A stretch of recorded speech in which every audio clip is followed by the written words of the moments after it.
Ah ben, il se trouve que moi, j'adore le poivre.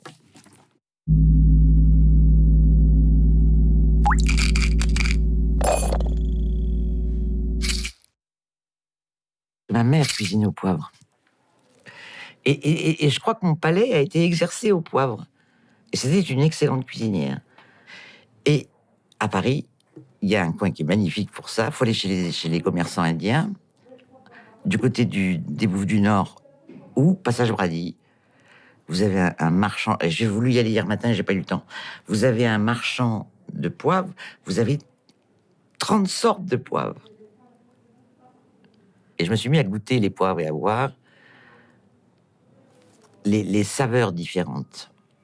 Et qu'en fait, c'est un ingrédient qui est beaucoup moins banal qu'on croit, parce que les poivres qu'on vous vend sont trop vieux, sont trop...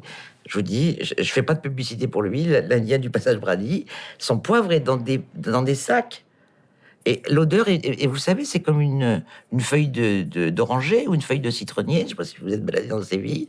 Vous cueillez une feuille, vous faites ça, mais vous faites la même chose pour la... Et vous sentez bien s'il est plus ou moins fruité, s'il est plus ou moins fort.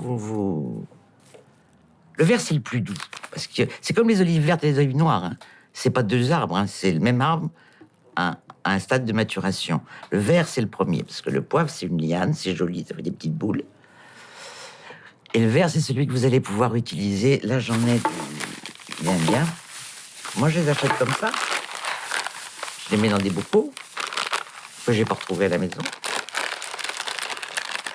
Celui-là, vous allez l'utiliser en cuisine. Le vert, il est très doux. Ou si vous voulez faire une marinade de poisson, un poisson blanc, vous avez un beau dos de cabillaud, d'aiglefin. Moi, j'utilise que de l'huile d'olive. Après 13 ans en Espagne, j'ai la chance d'avoir de la bonne huile. Et vous mettez, voilà, vous laissez mariner et vous mettez votre poisson dessus. Après, vous avez juste à le cuire si vous voulez. Il n'y a plus rien à ajouter.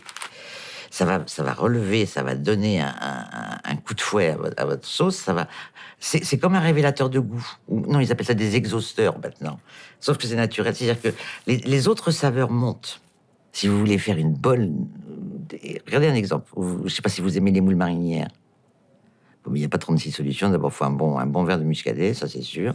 Vous coupez un petit peu un oignon. Dans le fond de votre faitout, vous mettez un petit peu de beurre salé quand même, ça c'est meilleur. Mais surtout, vous mettez du poivre. Et vos moules, elles sont... En fait, moi je cuisine de la façon la plus simple possible. Mais avec des bons ingrédients.